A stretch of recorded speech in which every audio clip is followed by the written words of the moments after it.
shout out to all of my channel members: Josh, Cameron, Andreas Anderson, Blunt Too Heavy, Isaiah Robeson, Tristan Hoffman, Jaegerbomb Legend, James Isn't Real, and Noble Pulse.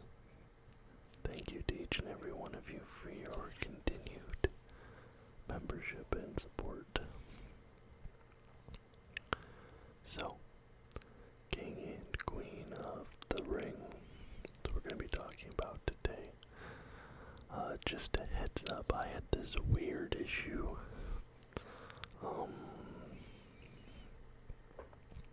The streaming service I use here in Australia to watch these WWE events is called Binge, and for some reason, I don't know why it is,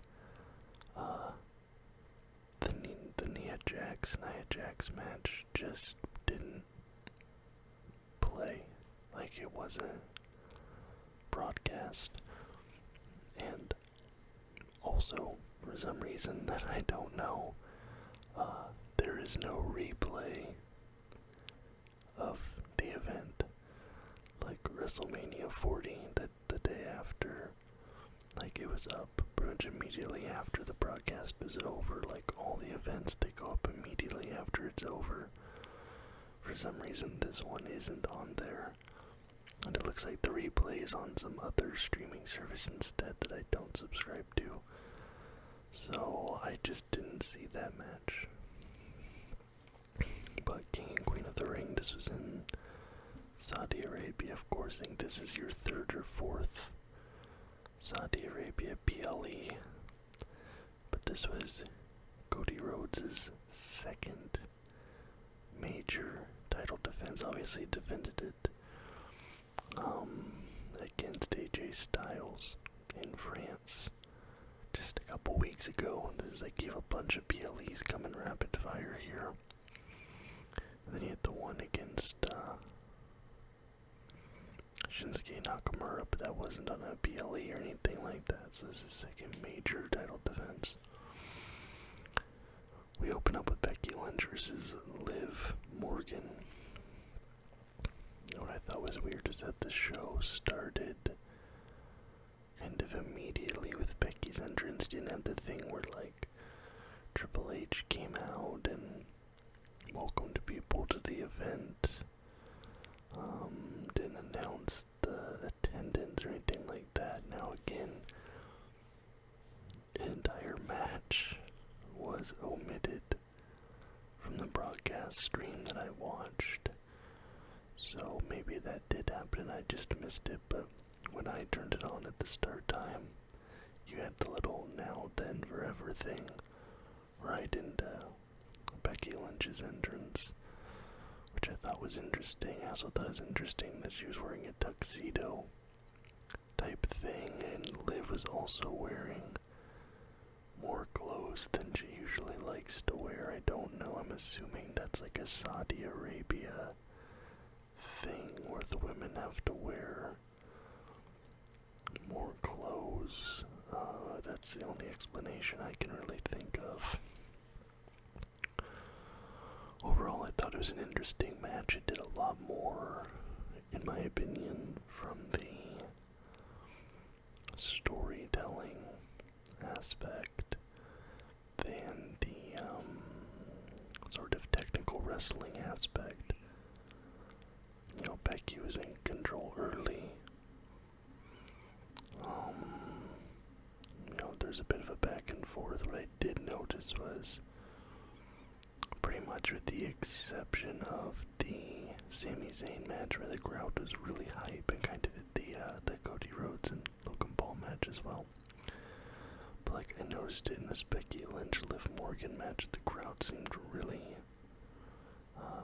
a bit muted, and I don't know if that's just because we're coming from Backlash France, where that crowd was like, people were saying one of the best crowds of all time.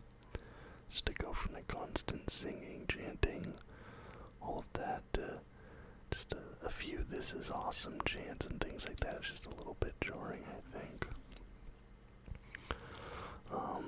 Becky, she's in charge for a bit. She's getting things going her way.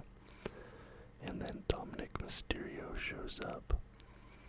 And you really knew the crowd was a little bit off because they were not really booing Dom that much. And it was kind of like, okay, he's helping Becky because Liv Morgan and Rhea Ripley obviously have this rivalry going on, right? Because Liv Morgan is the reason that Rhea Ripley is injured and she doesn't have the belt anymore. So Dominic is coming out to help Becky. Becky gets a superplex on Liv. Dom gives Becky a chair. But then that ends up backfiring. And Liv Morgan ends up pinning Becky and winning. So Liv Morgan now has the belt. Liv Morgan now has Rhea Ripley's belt. And Dominic Mysterio helped her get it, because honestly, Becky Lynch, going in the kayfabe of it, Becky Lynch looked like she was on the path to victory, and she did not need Dom's help. He showed up to offer help anyway. And, at that point, Liv ends up winning it. So obviously, I feel like this is going to have implications in the Judgment Day storyline, obviously. And I think there's a couple different ways you could even go with this. You could be like, well, actually, he did mean to help Liv out, and it just made it seem like it was a mistake. And he's gonna be teaming up with her, and he's not all about Rhea anymore. It'll be interesting to see where they go with that. There's a lot of different directions they could go. But obviously when Rhea does come back and she's healthy enough to start making her appearances, this is gonna be a big plot point in that. And you've already had some tension with the Judgment Day. Because the match in Backlash, the heavyweight belt match, where Damian Priest didn't want their help, but they were giving it anyway. So you're seeing there are these little tension points in Judgment Day, which I think is interesting, just to mix things up with them. I also thought it was funny, the announcers of Dominic Mysterio, they said, "Dominic, you're a freaking moron." And they said he deserves to be locked up again, referring to Dominic Mysterio being in jail. I just thought those were two really funny moments there. I love when the commentary kind of blends, they're obviously talking to us, the audience, but talking to the wrestlers as well. That always stands out to me. JR obviously was the king of that. Him and Triple H with his reign of terror, that's unbeaten, but this was really good. The next match I saw was Sami Zayn versus Chad Gable versus Bronson Reed. And honestly, I think this might have been my favorite match of the night. Obviously, there's a match that I missed, which is clearly a very important one. I did see that Nia Jax did win that match. She became Queen of the Ring. But again, my broadcast just didn't show it. I was sitting there watching the entire thing. I don't have an explanation for you. This was my first time really seeing Bronson Reed was this match. And I am immediately a big Bronson Reed fan. I love these sort of powerhouse guys, the way he wrestles. Also, I didn't realize Sami Zayn was a Muslim, and the crowd was obviously very supportive of him because of that. They were kind of singing his theme song and stuff throughout the match, which was the best crowd interaction of the entire show, in my opinion. But I loved all of the Bronson Reed like strongman moments. He slammed Sammy into Chad Gable at one point. And Sammy had some moments as well where like he hit a power bomb on Bronson, and he also hit a thunder bomb on Bronson. So he had some moments where it's like, you know, they always kind of do that. The smaller guy against the bigger guy. Obviously, the really famous one, I guess, is Hulk Hogan and Andre the Giant.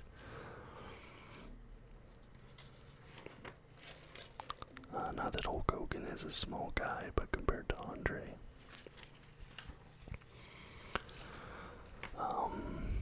Then you have Bronson Reed, Modi, Chad, and Sammy with a bomb at the exact same time. Chad gets Sammy to ankle lock, Sammy won't tap, then there's a triple ankle lock. I think it's Sammy, or excuse me, it's Chad has Bronson in an ankle lock, and then Sammy gets Chad in an ankle lock. Sammy thunder bombs Bronson Reed, but he kicks out at 2. And then you had another double stack from Bronson Reed, and then he suicide dove. He did a suicide dive into Sammy and Chad Gable. Like, seeing a dude that big move like that, like I said, he immediately made a fan out of me. This was my first time seeing Bronson Reed. And I'm like, okay, he is moving up my... Like, I feel like because I've really only watched a handful of these shows now, and I'm only really watching the PLEs, like, in my mind, I've thought about doing a wrestler tier list. I think I might wait until, like, Clash at the Castle or something, just to kind of add a few more data points. But I think it'd be interesting, like, because obviously I don't have as much history and I don't know most of these people, but, like, you know, Bronson Reed is like an S tier wrestler in my mind, and so is, who is that guy in the, Andrade, I think, from the Dominic Mysterio, Rey Mysterio match. I really like him as well, but I don't know if, like, people who are more hardcore fans rate those guys highly. I don't know. And there's this moment Chad Gable brought Otis. He wanted him to help him. He wanted Otis to help him beat Sammy, but Otis was refusing. And then, like, Chad Gable slapped him. He's like, alright, finally I'm gonna help you. But then Sammy ducks. Otis takes out Gable with, like, he kind of just ran into him. It wasn't like a spear or anything. Then Sammy hits a Luva kick on Bronson, pins him, and Sammy wins. So that's pretty good. I liked seeing Sammy win that. Bronson, obviously, he was my favorite here, but I've, you know, ever since that Sammy win over Gunther, like, he's his vibe. I like his vibe. I like the way he wrestles. He's a good worker, so I'm not mad about that outcome whatsoever. And that's when they also announced that SummerSlam is going to be a 2-night event, and now as far as I'm aware, the only other 2-night event is WrestleMania. I don't think any of the other big PLEs are.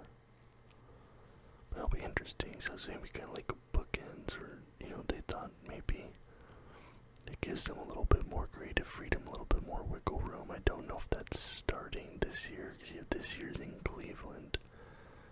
So I don't know if that's starting this year or next year. I don't think they specified on the broadcast. Maybe they did and I just missed it. But it'll be interesting to see creatively where they go with that. Then we had the Gunther versus Randy Orton match. And going into this, I genuinely didn't know which way this was gonna go.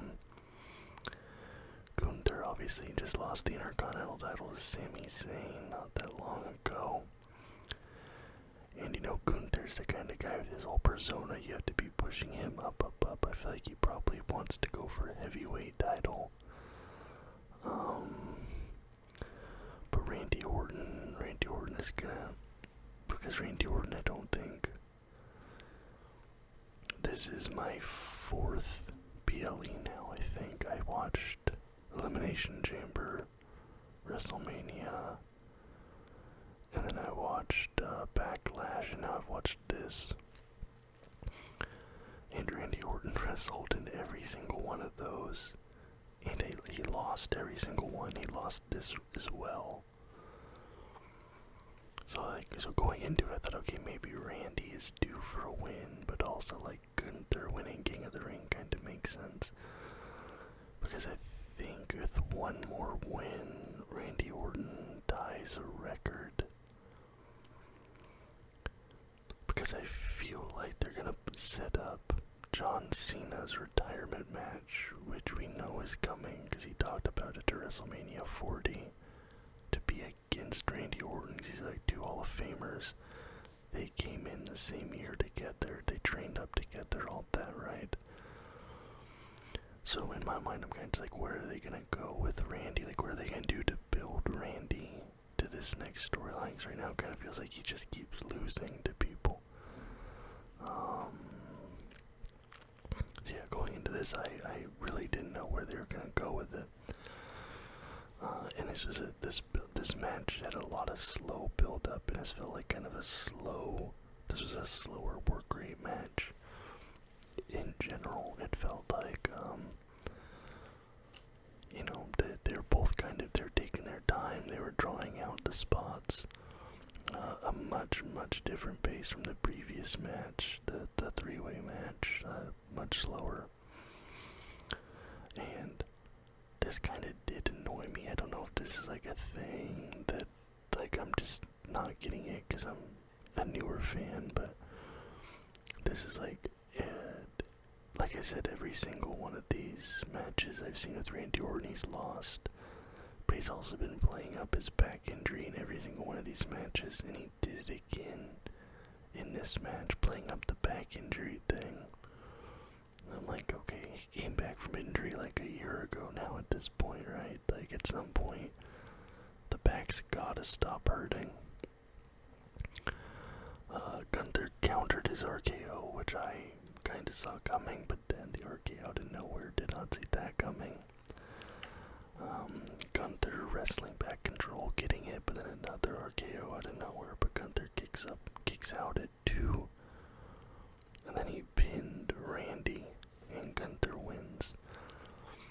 Like, I thought, this match, Randy didn't really look weak. Like, this definitely wasn't a squash match. And there's a little bit of controversy, obviously. You never know if, like, it's real or if they, like, did on purpose, but Randy's shoulders weren't, like, 100% down. So they've, like, addressed it, like, no, the match results still stand, but it seems like there's probably gonna be a rematch between Gunther and Randy. Because that kind of plays into Gunther's character anyway, right? Like, he's gonna want to win clean.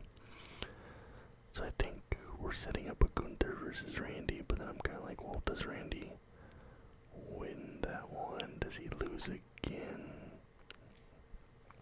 I don't know. It's going to be interesting to see how they take this and work it into a broader Randy Orton storyline. I don't know.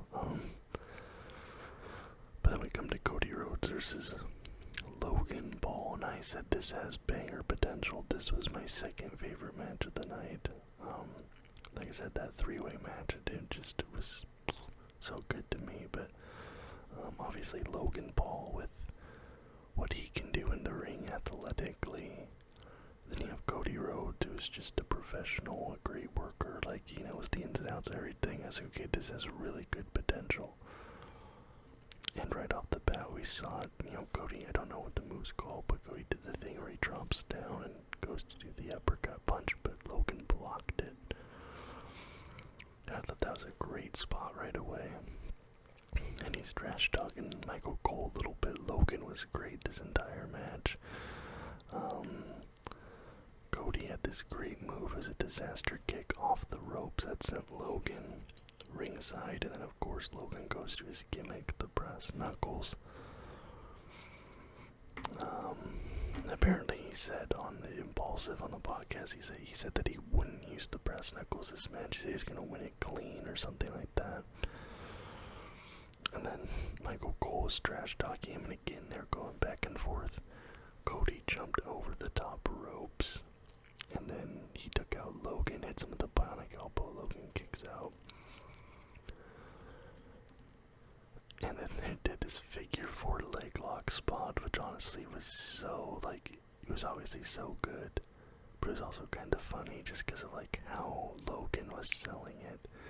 He was like, no, Cody, you're gonna break my legs. You're gonna break my legs. And then Logan works his way over and gets a rope break. But then, like, Cody, like, keeps the leg lock for a minute. And Logan's, like, panicking and, like, looking at the ref. He's like, get him off me, dude.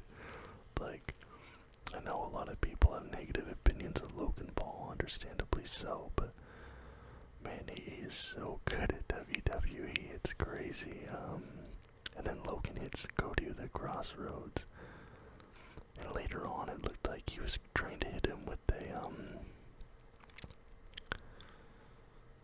oh, I can't think of the name right now. A pedigree. But then he ends up not being able to get the pedigree off, but I thought that was kind of interesting. They have a great spot on the announcer table. They have 2 good spots on the announcer table, but the first one was really cool.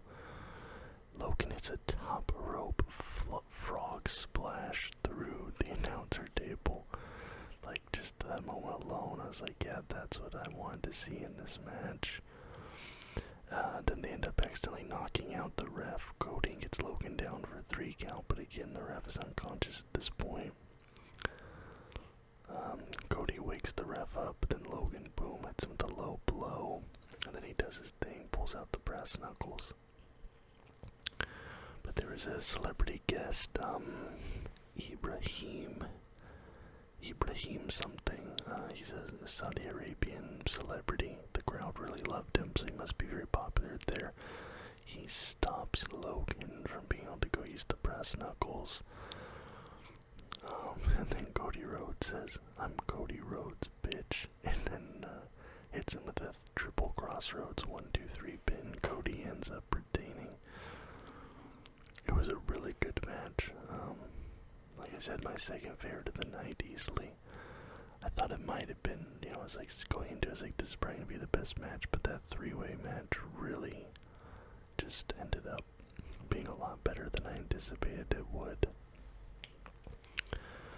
I liked this show so far. I would say of the 4 events I've watched so far, again, Elimination Chamber, WrestleMania, Backlash, and now King Queen of the Ring, I think this has been the weakest of those 4,